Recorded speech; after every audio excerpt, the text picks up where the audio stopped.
Support for this podcast comes from the Central Valley Journalism Collaborative, connecting communities with the resources, infrastructure, and networks to ensure a vibrant local free press. From KVPR in Fresno, this is Central Valley Daily. It's Monday, March 31st. I'm Elizabeth Arkalian.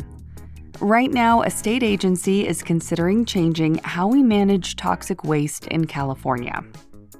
So our plan is a draft, and it makes no policy changes.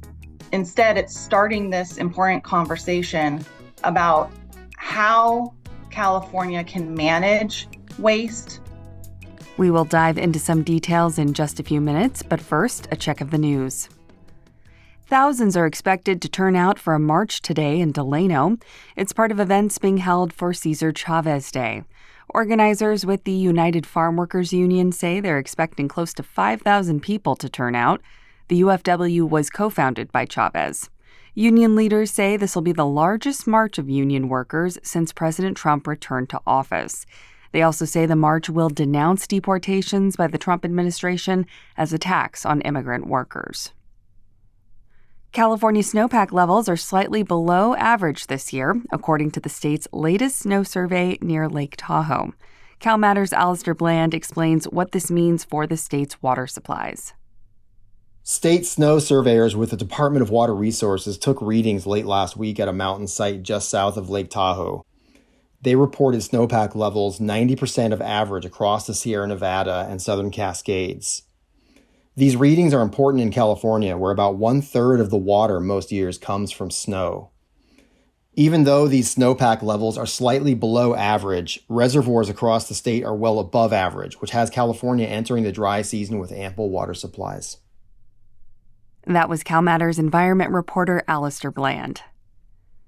Governor Gavin Newsom is defending the state's high-speed rail project amid questions over funding and delays. On Friday, Newsom was interviewed for the HBO show Real Time with Bill Maher. That's where Maher questioned the rail's construction in the Central Valley. The rail's currently facing a $7 billion funding gap to complete the Merced to Bakersfield section. But Newsom shot back by saying the valley is one of the fastest-growing regions in the state, and the project is a sign of it. He said the rail is a show of economic support for the region despite political differences. Voters in the valley voted largely to recall him in 2021. KVPR was honored this weekend with an award for investigative reporting. The prize was given out during the 75th Golden Mike Awards in Hollywood, which honors the best work in broadcast journalism in Southern California. The award recognized KVPR's reporting into secret communications tied to a cheating scandal last year within the Fresno Police Department. Raise a glass with KVPR, Sunday afternoon, May 4th, for KVPR's wine tasting and more, featuring fine wines from California and beyond, local craft beer, delicious food, live music, and a silent auction, all on the amazing grounds of the Lester Estate in Fresno, where Van Ness Extension meets the San Joaquin River. All proceeds benefit KVPR, so purchase your tickets today at kvpr.org/wine. And now to our main story. Of the dozens of landfills in operation in California, only 2 are designated to handle hazardous waste, and they are both in the San Joaquin Valley. One just outside Kettleman City in Kings County, and the other near the Kern County community of Buttonwillow. But what is considered hazardous waste? For that, I recently asked Katie Butler. She's the director of the California Department of Toxic Substances Control, or DTSC. Hazardous waste can be anything from what you find under your kitchen sink, chemicals that you have in your garage, propane tank with propane gas, for example, is considered a hazardous waste. Butler says a large portion of the state's worst waste also gets trucked out of California to states like Arizona and Utah. Those states have less stringent disposal guidelines. But California's toxic waste disposal rules could soon be changing. The DTSC is in the drafting phase of its next hazardous waste management plan. Among the changes is a proposal that would allow the state to send more hazardous waste to local landfills. Earlier this month, members of a DTSC board met in downtown Fresno for a public meeting on the proposal, and they were greeted by protesters. Among them was Fresno City Council member Annalisa Perea. Here she is speaking with TV station KMPH. We may see an increase in these toxic substances being dumped here in the Central Valley, and so we are here to stand in solidarity to tell everyone that Fresno will not be a dumping ground for hazardous waste. And Fresno isn't the only community to weigh in on how the state manages its toxic waste. There's been renewed concern on the topic since the devastating fires in Los Angeles earlier this year. Many fear potential environmental and health impacts from the debris. Last month, celebrity Kourtney Kardashian joined a group of demonstrators in Southern California to protest fire waste being dumped in a landfill in Los Angeles County. She was photographed with a woman whose sign suggested the waste should be sent to the valley's landfills instead. That upset Kings County Supervisor Richard Valley, who demanded an apology via his Facebook. It came across as offensive to just write a sign like that, for someone like Kourtney Kardashian to stand by that sign to say, we don't want the waste, send it to Kettleman City. You can't do that. So where should the state's most toxic trash go then? And could this proposal to divert waste to more landfills really help fix a problem or cause more? We start today's conversation with DTSC Director Katie Butler, who we heard from earlier. She contends that despite what critics say, the proposed plan is not a weakening of the state's rules. That's because any landfills receiving hazardous waste would have to comply with stringent regulations. Our plan is not proposing that we weaken or loosen any of our hazardous waste laws or standards. Our current hazardous waste laws date back to the 1970s, and some of those laws don't reflect the latest science. They don't take into consideration our modern landfill designs. So our plan is a draft, and it makes no policy changes, and instead it's starting this important conversation about how California can manage waste in the most efficient, effective way possible.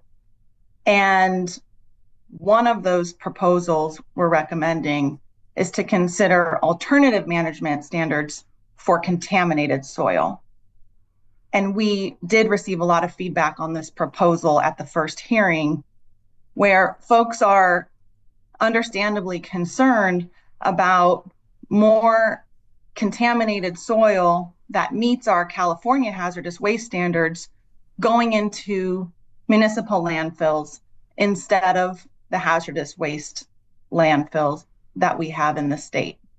We have 2 hazardous waste landfills in our state. Together, those landfills have 20 years of capacity left. Right now, the 2 California landfills that are certified to handle toxic waste are here in the Central Valley, in Kern and Kings counties. Is part of this proposal also trying to take the burden off of those 2 sites? So yes, we hear a variety of concerns when it comes to managing hazardous waste. We do hear that concern that those 2 communities do feel the burden of our hazardous waste disposal in the state. But we also hear concern from communities who are around our cleanup sites that they don't want the contaminated soil to remain in place.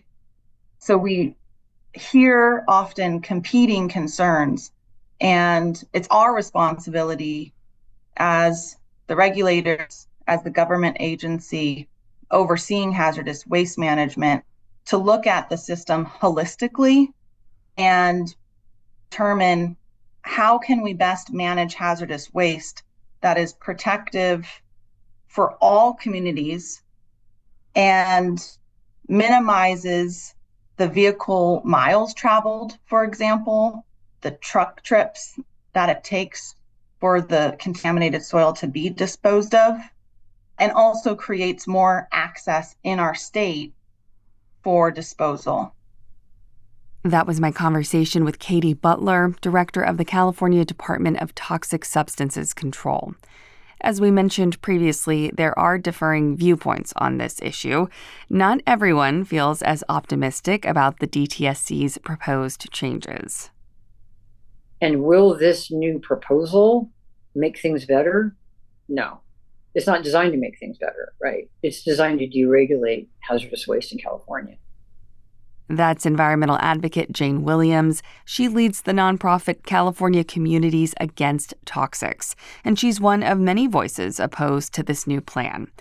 I asked her if part of the problem with hazardous waste is the sheer volume produced by California residents. She actually said no, and that this is largely a commercial issue. This is not a consumer problem. This is an industrial problem. There's nothing that a consumer can do. Don't buy pesticides and use them in your house. Don't buy really nasty cleaning solvents and use them in your house. Figure out a different way to clean whatever you're going to clean. But the vast amount of hazardous waste that's produced in California is an industrial problem. It's an industrial policy problem. So the plan that's proposed by the Department of Toxic Substances Control is up for a vote in July. What are your hopes, and what would you like to see changed with the current proposal? Well, I think that we need to rethink deregulating hazardous waste in California. I think that deregulation of hazardous waste in California is not being done because you want to protect communities from exposure to the waste. But deregulating the waste is not one of them that should be on the table, right? Because as you deregulate the waste, then you unplug the meager protections that were put in place at, again, the sites that transfer or store waste or the sites that dispose of waste. And California, quite frankly, despite having its very green reputation, we have often kowtowed and bowed to the wills of our industrial base. And when push comes to shove, whether we're going to adopt protections that really protect frontline communities that are hosting this industrial infrastructure, or we're going to protect the interests that profit from creating the waste itself, we have very rarely done enough to protect those communities that are hosting that infrastructure. And we have done a lot to allow that waste to be produced. We have no program to say, what can you do at your facility to reduce the production of this waste? That was Jane Williams. She is the executive director of California Communities Against Toxics. A lot of questions still remain on how California's hazardous waste will be disposed of in the future. KVPR will bring you more on this story as it develops. The Board of Environmental Safety from the DTSC will be hosting 2 more community engagement events where people can share their views of the proposal. One is on April 25th in Berkeley, and the other is on May 15th in Los Angeles. The board will cast its final vote on the draft hazardous waste management plan in mid-July. And that's today's show. Today's episode was produced by Jonathan Linden and KVPR with support from the Central Valley Journalism Collaborative. I'm Elizabeth Arkalian. Find the latest local news anytime at kvpr.org.